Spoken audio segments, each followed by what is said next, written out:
Hello everyone, this is Michael with Quiet Lawn. I hope you're all doing well.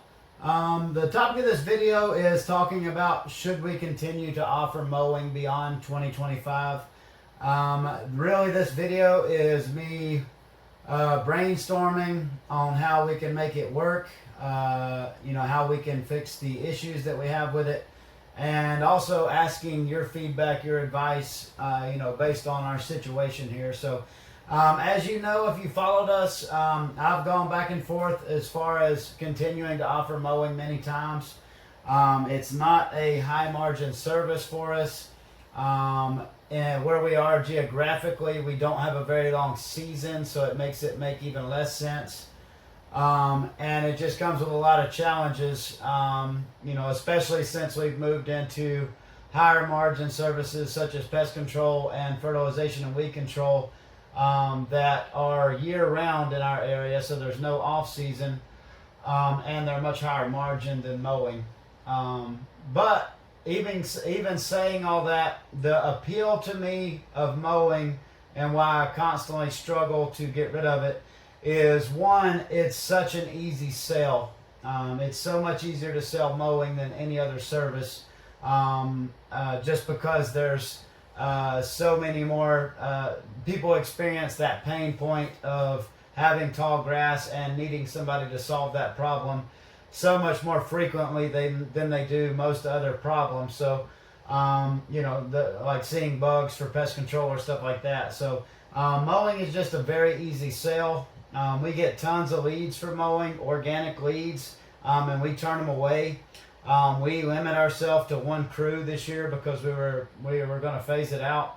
But we could easily have 3, 4, 5 crews by now with mowing if we hadn't artificially kept our number of mowing customers down these past few years. So I do see a big opportunity with mowing, but it's just, it's a more difficult service. It's more capital required with the equipment. There's more headaches due to the seasonality. It's physically harder for employees. No matter what I've done, no matter how much I've paid them, no matter how much I've tried to make it a year-round job with other services, off-season services, and keep their income steady all year round, it just seems to me that, nobody views mowing as a career. It's always a stepping stone. So as I've said, like our office staff, our fertilizer techs, like they seem to last several years. But I've yet to have a mowing crew member last, several years. They usually last, we usually turn them over, 2 or 3 times a season, or, we might get lucky and get a whole season from a crew member. But generally they're, looking to get into another opportunity after a season. So, how can I kind of deal with that? How can I, find ways to make that work? The other challenge we have, like I said, geographically, is our mowing season here is pretty short in the Myrtle Beach, South Carolina area due to the grass types we have and where we're located. So this is our mowing season right now. We have warm season grasses, and due to them going dormant in the winter, they really don't start waking up at all until March 1st or so, or March. So we might have our first cut in March, but it's still very cold in the spring. And warm season grasses are opposite than cool season grasses. If you're up farther north, they don't start really picking up and growing.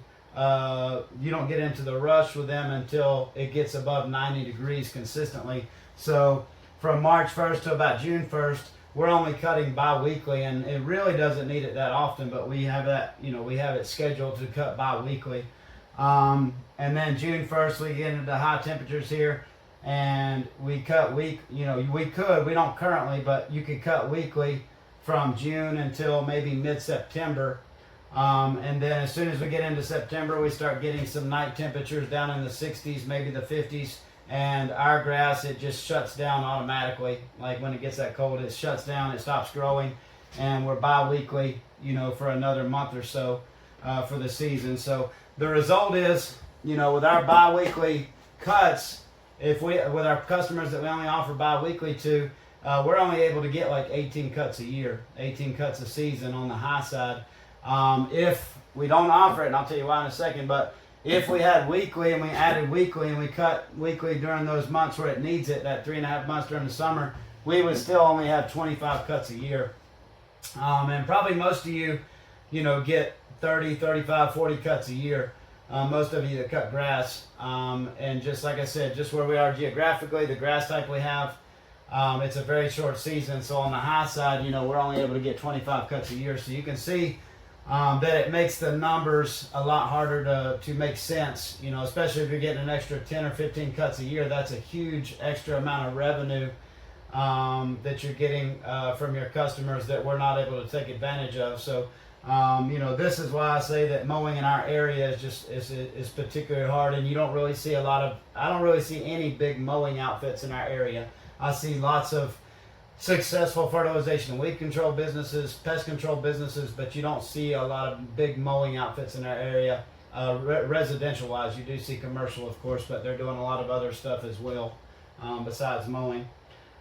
So with this going on, and well, first off, let me explain why right now we only offer bi-weekly, and I'll tell you why. We used to offer weekly, and the problem is if we offered weekly, the guys' workload would double during the summer. So let's say that one crew is taking care of 100 lawns. Well, during the first part of the year, they would only be able to cover if we had 100 customers for that crew, they would only be able to mow like half of those because they're only cutting each one, each customer every other week. So they might be cutting 50 yards a week here. By the time we get into the summer, then they're cutting 100 yards. So they're getting full-time hours here, and then they get back to, after September, they're back down to working half-time again. So it was just a lot of inconsistency for that. So we went to bi-weekly only, where we only cut bi-weekly throughout the year, and that's what we currently offer. And that way we were able to get 18 cuts, but we were able to do Group A and Group B. So every other week we're doing a different group. So now we're able to cut for 36 weeks a year with that bi-weekly. With two different groups, because we're cutting 18 cuts for this group in this week, and then every other week we're cutting the other group. So that was one creative way I found to extend our season. But still, the lifetime value of our customer, if we're cutting that customer 18 times a year and you're cutting them 35 or 40, obviously each customer is a lot less valuable to us, and our acquisition cost for the customers is a lot higher. So I would like to find a way to be able to offer weekly mowing, for the customers that want it during the summer. So these are some of my ideas on how we can make it work. How can we continue to offer mowing? How can we make it worth the headaches, the high turnover, stuff like that? Because our mowing crew, like I said, our mowing business is not terrible. It's not as profitable as our fertilization, weed control, or anything like that. But mowing can grow much faster. You can get a lot more customers with mowing. It's a simple service to sell. Like, there's things I like about it. Our mowing crews, the way we have our set up, they can bring in $700-800 a day, and that's a normal day. That's not like a high day. That's just their average, $700-800 a day in revenue, which is real, and that's for a one-person crew. So that's really good. That's not like we're doing terrible at mowing. We have very tight routes. We have very efficient setups, but we still have some of those challenges we don't have with the other services. Let's talk about how we could make it even better and what it would have to look like for me to continue to offer mowing and want to scale it up, because I would like to scale it up. I don't want to keep it small like it is. I either want to really scale it up, go hard with it, or I want to get rid of it. So that's kind of the decision point I'm at right now. So how can I make it work? Well, let's first talk about the vehicle and the equipment. One, like we already are, I want to keep it simple. Simple setup. Easy to train. The reason I want to keep the vehicle and equipment simple is it's easy to train people and lower cost. So, knowing that mowing is going to be high turnover, it's always going to be high turnover, especially in the heat that we have in the summer. I want it to be as easy as possible to get somebody up to speed, and I want the setup to be as cheap and affordable as possible. So, I want to keep it as simple as possible, easy to train people, cheaper equipment, good equipment, but cheaper equipment, so the capital cost to be able to scale it is a lot lower. So we're going to keep using a small vehicle with a hitch carrier.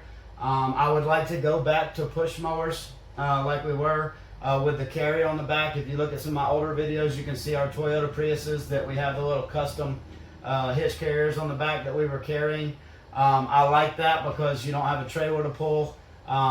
It's just a normal vehicle that everybody is used to driving, so you don't have to train somebody how to pull a trailer, how to hook up a trailer properly, how to secure it properly, how to back it up. You don't have any of those training issues or liabilities. So small vehicle. I've also thought the next vehicle we're going to get, the Priuses, once they wear out, or I might just do this anyways, is I probably want to get a Tesla, because I've seen how I probably want to get a used Tesla, maybe like a 2020 model or something like that has 50 to 100,000 miles, and I can get it for 15 to 20,000, because I think I can wire in an inverter to that Tesla that can charge the batteries throughout the day. So I think that would be nice to have with electric equipment. But keep a small vehicle and a hitch carrier to make everything simple.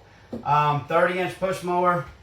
Some of the challenges, as you've seen in our videos over the years, especially using electric equipment, is that the mowers especially are just not there yet. They've really struggled. We tried the push mower model with the 25-inch Greenworks mowers, and we had bad luck with them. The mowers weren't very good. We weren't getting very good support from Greenworks or the dealers. So that was a real challenge, finding a push mower that could do a good job, especially during the height of the growing season.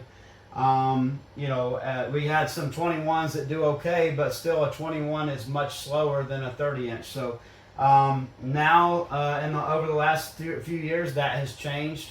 Greenworks has came out with the 30-inch mower with the caster wheels, and we're going to demo one of those in a couple weeks, and I'm hoping that it will do a good job, because that would make this small, simple push mower setup much more feasible.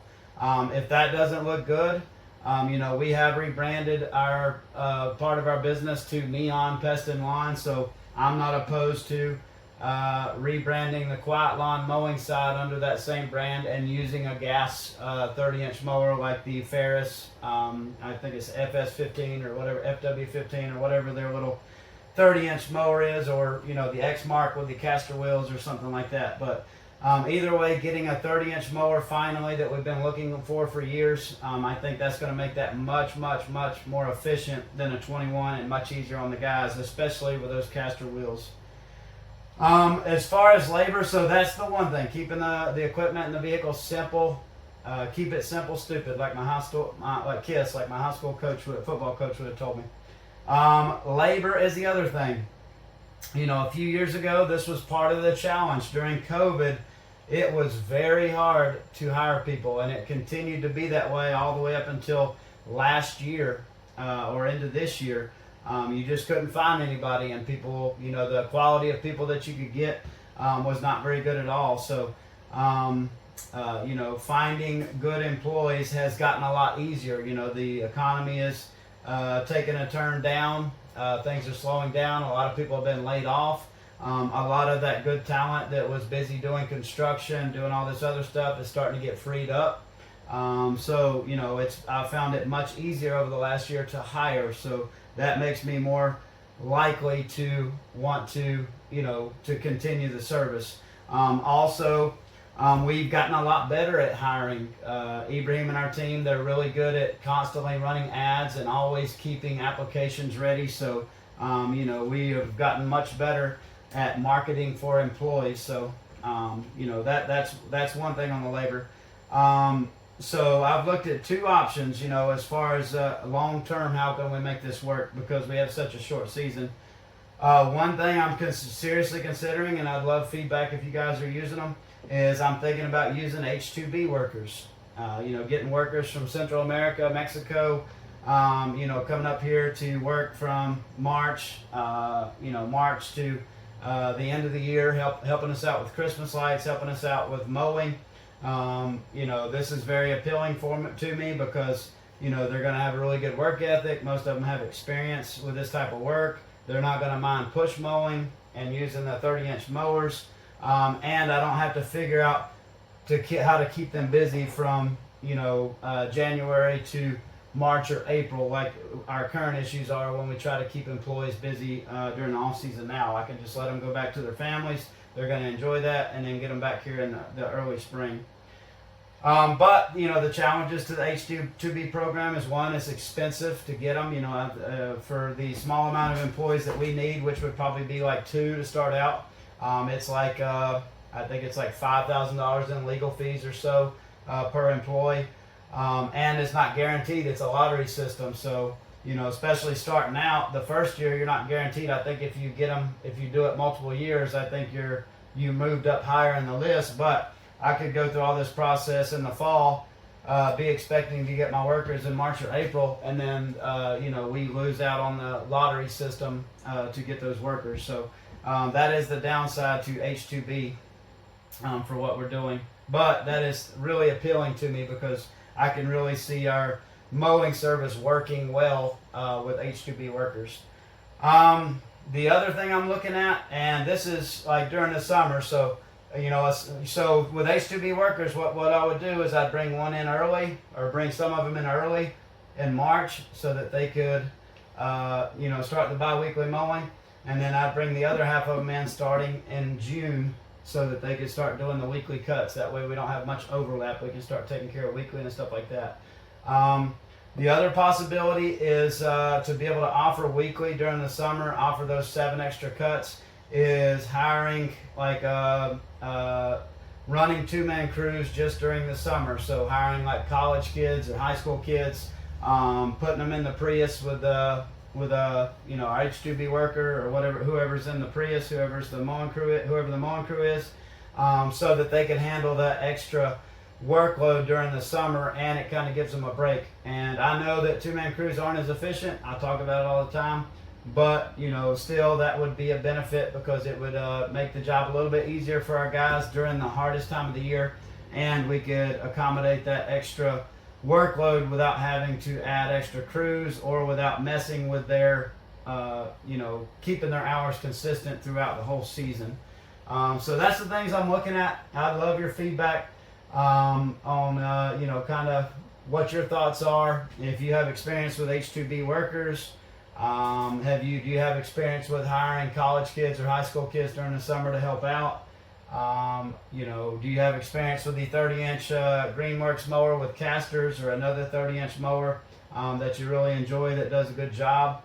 But yeah, I'd love to hear your feedback. I appreciate everybody watching. I hope all of your seasons have gone really well.